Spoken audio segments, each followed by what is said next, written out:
Hello student, मैं Manoj Kumar Meena, lecturer electronics, government polytechnic college Dausa. Students, हम इस लेक्चर में जो हमारे जो फिल्टर हैं, फिल्टर के बारे में पढ़ेंगे। तो इसमें हम लोग आज पढ़ेंगे जो हमारा जो कंप्यूटर साइंस का सिलेबस है उसका जो बिंदु है 5.3 calculation of ripple factor and working of following filter, जिसमें हम लोग आज जो 5.3 का जो पॉइंट नंबर 2 है इंडक्टेंस फिल्टर, उसके बारे में पढ़ेंगे। तो स्टूडेंट, जैसे कि हम लोगों ने जो पिछले वीडियो है हमारे, उसमें हम लोगों ने जो हमारा हाफ वेव रेक्टिफायर और फुल वेव रेक्टिफायर के बारे में पढ़ा था, और हम लोगों ने जाना था कि जो हमारा हाफ वेव रेक्टिफायर है उसकी जो हमारी रिपल फ्रिक्वेंसी थी वो एफ थी, एफ फ्रिक्वेंसी, और जो हमारा फुल वेव रेक्टिफायर था उसका हमारा रिपल फ्रिक्वेंसी 2f था। अर्थात जो हमारे फुल वेव रेक्टिफायर का ripple frequency half wave rectifier की तुलना में डबल होता है। अब हम लोग देखेंगे कि यह जो हमारा जो रेक्टिफायर है, रेक्टिफायर का काम होता है जो हमारा एसी सिग्नल है उसको पल्सेटिंग डीसी में चेंज करना। पल्सेटिंग डीसी से तात्पर्य है कि ये कंप्लीट डीसी नहीं होता, इसमें कुछ रिपल होंगी, अर्थात इसमें कोई ना कोई एसी सिग्नल होगा। हम लोग जो हमारा एसी सिग्नल है उसको हम लोग यहाँ से सप्रेस करना चाह रहे हैं, अर्थात एसी सिग्नल को हम कम करना चाह रहे हैं ताकि हम लोगों को हमारा प्योर डीसी सिग्नल मिले। उसके लिए हम लोग अलग अलग टाइप के फ़िल्टर यूज करते हैं। उसके अंतर्गत हम लोग जैसे capacitor filter, inductor filter, LC filter, इस तरीके से पाई टाइप एलसी फ़िल्टर। उसके बाद में हमारा इंडक्टेंस भारी हो जाता है तो एक हमारा उसमें एल की जगह हम लोग रेजिस्टेंस का भी यूज़ कर लेते हैं। लेकिन तो हम लोग देखते हैं कि फ़िल्टर का यूज़ क्यों करते हैं। तो हम लोगों ने जाना कि जो फ़िल्टर का यूज़ इसलिए करते हैं ताकि हम लोग जो हमारा एसी सिग्नल है उसको मिनिमाइज़ कर सकें, और जो हमारा रिपल है उसको, जो आउटपुट पे जो रिपल मिलता है उसको भी हम लोग मिनिमाइज़ कर सकें। तो इसके लिए हम लोग जैसे इंडक्टर काम में लेते हैं, कैपेसिटेंस काम में लेते हैं फ़िल्टर सर्किट के लिए। तो जैसा कि हम लोगों को पता है कि कुछ बेसिक चीज़ें एक बार मैं समझा देता हूँ आप लोगों को जो इसमें यूज़ होंगी। जो कैपेसिटर होता है, कैपेसिटर का इम्पीडेंस होता है ZC बराबर 1/SC, ZC बराबर 1/SC, और जो S है उसको हम लोग J ओमेगा भी लिख सकते हैं। अर्थात जो ZC की वैल्यू होगी 1/J ओमेगा C होगी, और इसका हम लोग मैग्नीट्यूड लेंगे तो 1/ओमेगा C आ जाएगा ZC। अब हम लोग जानते हैं हमारा जो डीसी सिग्नल है, डीसी सिग्नल का फ्रिक्वेंसी की वैल्यू 0 होती है, इसलिए डीसी की फ्रिक्वेंसी की वैल्यू 0 इसमें पुट करेंगे ZC बराबर 1/ओमेगा C में, तो ZC की वैल्यू इनफाइनाइट हो जाएगी। अर्थात जो हमारा कैपेसिटर है, जो कैपेसिटर है हमारा वो एक ओपन सर्किट की तरह कार्य करेगा। जो हमारा कैपेसिटेंस है वो डीसी सिग्नल के लिए ओपन सर्किट की तरह कार्य करेगा, क्योंकि जो हमारा जो डीसी सिग्नल है उसका फ्रिक्वेंसी है 0, और उसको हम लोग जो हमारा इम्पीडेंस की वैल्यू 1/ओमेगा C में जब फ्रिक्वेंसी की वैल्यू 0 रखेंगे तो हमारा ZC की वैल्यू इनफाइनाइट हो जाएगी। इस ZC की वैल्यू इनफाइनाइट का तात्पर्य है हमारा सर्किट ओपन हो जाएगा।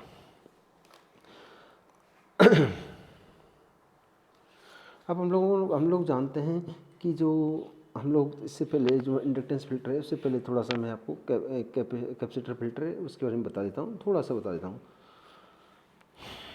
ताकि आपको बेसिक क्लियर हो जाए।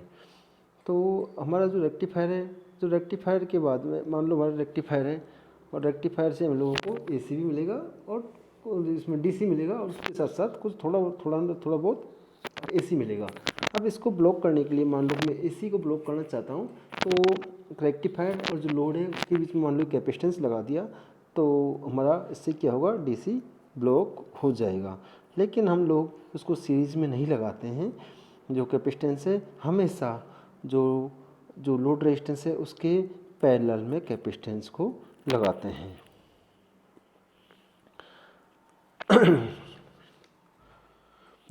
ताकि जो हमारा जो कैपेसिटेंस के अक्रॉस हमारा जो हमारा एसी जो कैपेसिटेंस है वो एसी सिग्नल पास हो जाए और जो हम लोगों को आउटपुट पर डीसी मिल जाए।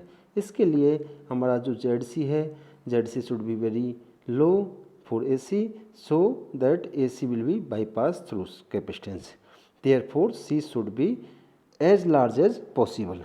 तो कैपेसिटेंस के लिए हम लोगों को जितना मैक्सिमम हो सके उतनी हो। तो यहाँ पर हम लोगों ने जो जेड सी की वैल्यू लार्ज करने के लिए हमारे पास में दो चीज़ हैं, एक तो फ्रिक्वेंसी ज़्यादा हो और एक दूसरा उसका कैपेसिटेंस की वैल्यू ज़्यादा हो। तो फ्रिक्वेंसी हम लोग जानते हैं कि जो रिपल फ्रिक्वेंसी था हाफ वेव रेक्टिफायर में एफ था तथा फुल वेव रेक्टिफायर में 2f था।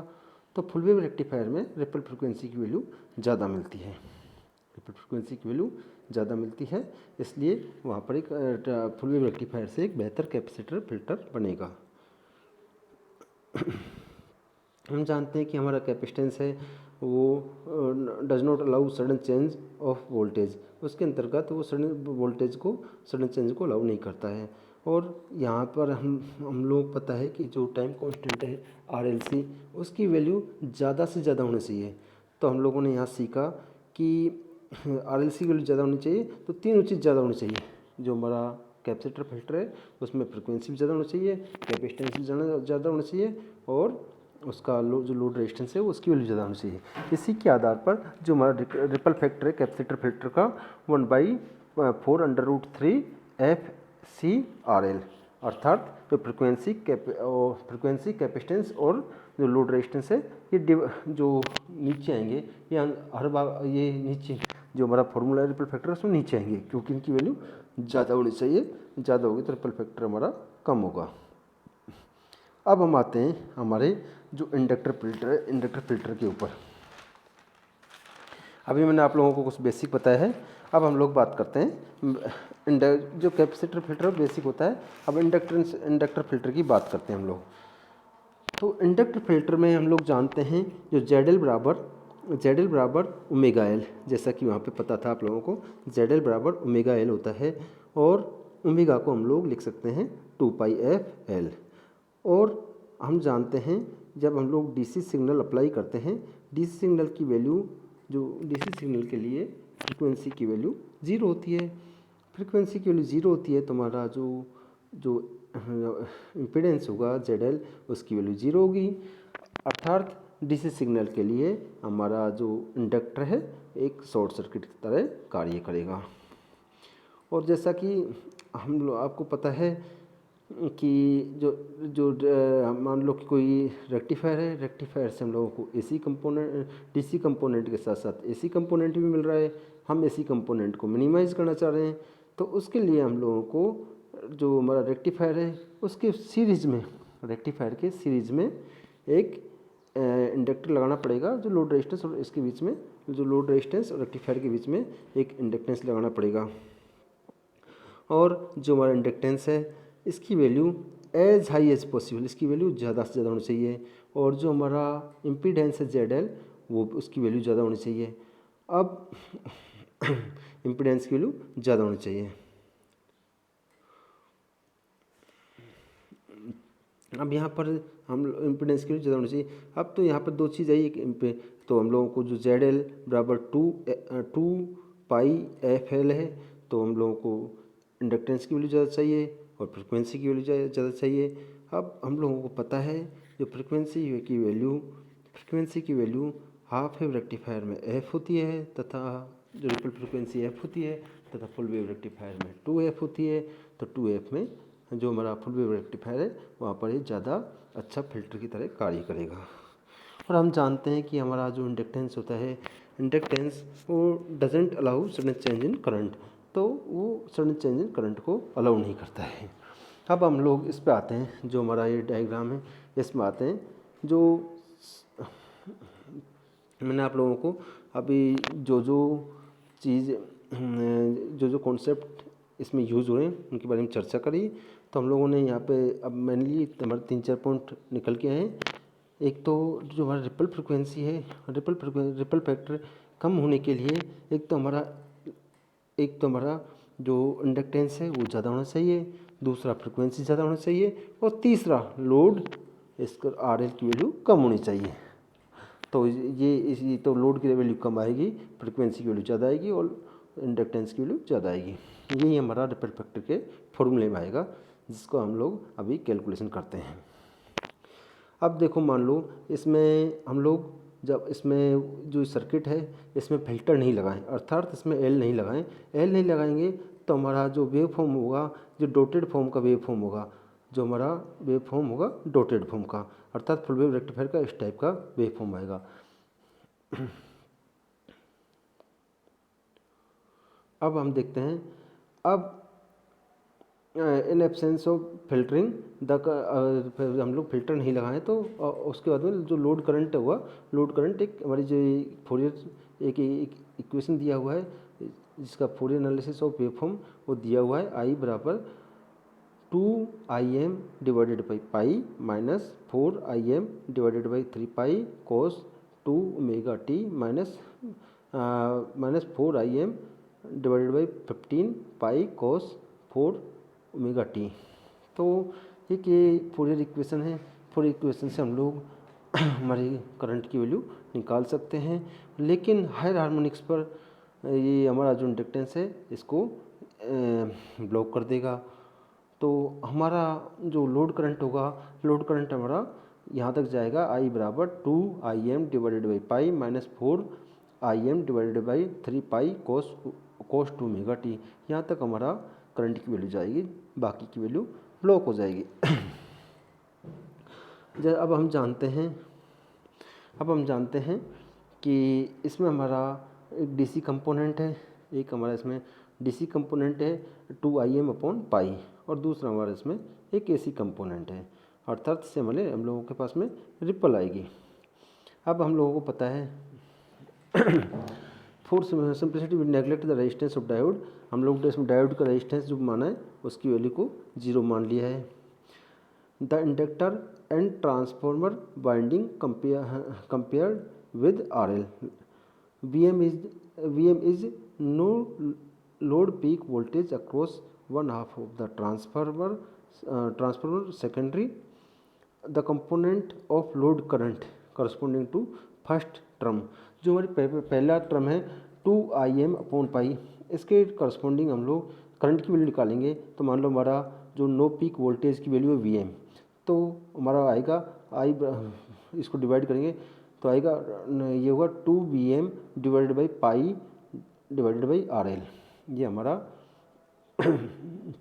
लोड करंट हो गया। अब हम लोग द इम्पीडेंस, टोटल इम्पीडेंस निकालेंगे। इम्पीडेंस ऑफर्ड जो R और जो हमारा L है वो सीरीज में है, और angular frequency 2 mega has magnitude पर जो हमारा इम्पीडेंस की वैल्यू आएगी Z बराबर RL square plus 2 omega L का स्क्वायर अंडर रूट। ये हमारा है impedance. The fluctuating component of current corresponding to the second term of the right hand side. अब हम लोगों ने निकाल लिया, जो हम लोगों को डीसी की वैल्यू आई, जो हमारा डीसी की वैल्यू है, डीसी की वैल्यू ऊपर आ गई हमारी, और ये हम लोग एसी का निकाल रहे हैं कि इसमें फ्लक्चुएशन हो रहा है, ताकि ये जो फ्लक्चुएशन है यही हम लोगों को मिनिमम करना है, ये फ्लक्चुएशन हम लोगों को मिनिमम करना है। तो अब हम लोगों को जो हमारा जो अब हम लोग निकालेंगे इसमें करंट निकालेंगे, इस जो हमारा सेकंड टर्म है उसके करस्पॉन्डिंग करंट निकाल रहे हैं, और सेकंड टर्म के अकॉर्डिंग करंट निकालने पर इसकी वैल्यू आएगी 4Vm डिवाइडेड बाई 3 पाई, जो हमारा 3 pi under root RL square plus 4 omega square plus L square cos 2 omega t minus theta, और थीटा है हमारा phase angle by which current lags. जो हमारा करंट जितना लेग कर रहा है वो हमारा थीटा है, और जो टेन थीटा की वैल्यू है 2 omega L divided by RL। अब हम लोगों ने जो हमारा ये इक्वेशन है इसमें जो लोड करंट विद फिल्टरिंग वो निकाला है। ऊपर वाला था विदाउट फिल्टरिंग, जिसमें L की वैल्यू 0 मानी थी, लेकिन नीचे वाला हमारा फिल्टर करके है। तो यहाँ पर हमारा जो वैल्यू आई I बराबर ये इसका डीसी कंपोनेंट जो पहले टर्म के कॉरस्पॉन्डिंग है 2Im डिवाइडेड बाई पाई के करस्पॉन्डिंग, और जो दूसरा है अगले हार्मोनिक्स जो हमारे इंडक्टेंस है उसके द्वारा ब्लॉक कर दिए जाएंगे। और जो अगला जो ये आया 4Vm divided by 3 pi under root RL square plus 4 omega square L square cos 2 omega t minus theta, ये है हमारा सेकंड टर्म के करस्पॉन्डिंग। अब हम लोग निकालेंगे रिपल फैक्टर। हम जानते हैं कि रिपल फैक्टर के लिए जो हमारा RMS को डिवाइड करेंगे RMS वैल्यू को और जो हमारा DC वैल्यू से, तो RMS वैल्यू हमें पता है, RMS वैल्यू हमारी IDC बराबर 2Vm divided by pi RL, ये हमारी RMS वैल्यू है। और दूसरा हमारा जो जो हमारी ये DC वैल्यू है IDC बराबर 2Vm divided by pi RL, ये हमारी DC वैल्यू है। और जो दूसरा है हमारा IRMS ये हमारा 4 पाई M डिवाइडेड बाई 3 पाई इसके RMS वैल्यू को डिवाइड करेंगे तो इसमें अंडर रूट 2 से डिवाइड करना पड़ेगा, क्योंकि हम लोगों को पता है V अपॉन अंडर रूट 2, मान लो इसका मैक्सिमम वैल्यू V है और उसका RMS निकालना है तो V अपॉन अंडर रूट 2, तो यहाँ पर हम लोगों को अंडर रूट 2 से डिवाइड करना पड़ेगा, ये इसी कंपोनेंट के लिए अंडर रूट 2 से डिवाइड करना पड़ेगा, तो ये हमारा RMS वैल्यू आएगा। जब हम लोग RMS वैल्यू को IDC से डिवाइड करेंगे तो हमारा ये इक्वेशन आ जाएगा 6.36 IRMS डिवाइडेड बाई IDC, तो ये वैल्यू आ जाएगा। यदि हम लोगों ने अभी देखा था कि हमारा जो फ्रिक्वेंसी की वैल्यू, मैंने समझाया था सबसे पहले कॉन्सेप्ट कि फ्रिक्वेंसी की इंडक्टेंस की वैल्यू ज़्यादा होती है, फ्रिक्वेंसी की वैल्यू ज़्यादा होती है और लोड रेजिस्टेंस कम होता है, तो यदि ये कंडीशन है तो हम लोग ये ज़्यादा है तो ये 1 हमारा एलिमिनेट हो जाएगा, और जो हमारा रिपल फैक्टर की वैल्यू आएगी RL divided by 3 under root 2 omega L, ये हमारा जो रिपल फैक्टर है फॉर इंडक्टर फिल्टर उसका कैलकुलेशन हो गया। तो हम लोगों ने जो स्टार्टिंग किया था, कॉन्सेप्ट समझा था, उस टाइम पर देखा था कि हमारा जो ZL है वो ज़्यादा as high as possible, sir ZL ज़्यादा होगा तो हमारे लोगों को इंडक्टेंस की वैल्यू ज़्यादा रखनी पड़ेगी, और हमारा जो RL की वैल्यू है ये कम से कम होगी और फ्रिक्वेंसी की वैल्यू ज़्यादा से ज़्यादा होगी, वो चीज़ यहाँ से प्रूफ हो गई है। तो ये हमारा कैलकुलेशन था इंडक्टर फिल्टर के लिए।